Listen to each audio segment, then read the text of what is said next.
Dito dahil na-rebuff si Kaja, tapos room ako, naisipan ko mag-Kaja.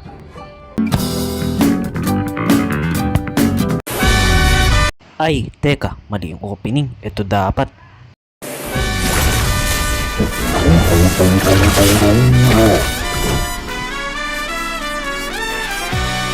Dito si Kaja ang gamit ko. Nakakalipad nga siya dito kahit saan.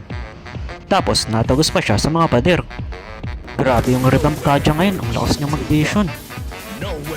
Nakita ko sila dito nagka-clash sa bot, kaya pumunta ako. Tatagos nga tayo dito sa pader gamit ang lipad. Ura ura ura ura ura ura ura. Hinaampas lang sila ng latigo ni Kaja ng parang alipin. Ura ura ura ura ura ura ura ura. Napakaangas nga dito ng ultimate ni Kaja. Ang ganda ng pagkakaribam sa kanya at nakakaaliw pag iniilang mo yung mga kalaban. Dito iniilang ko sila, tapos pinakapan ako ng mga kambi ko. Tapos ayun, nakapos na kami sila. Ito pa, tignan nyo, hintayin nyo. Ang satisfy, hinihila sila.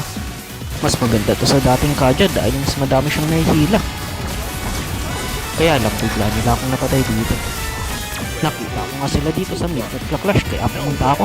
Tapos tinakit ko tong MM nila, napakasakit na kasi. Uuli ka na ngayon. Ura ura ura ura.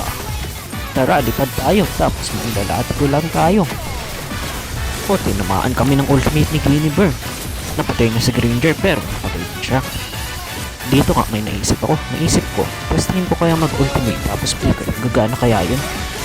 In-multiplier ko siya kaya lang napatid. Di ko alam kung di tama yung timing ko o hindi talaga siya pwede.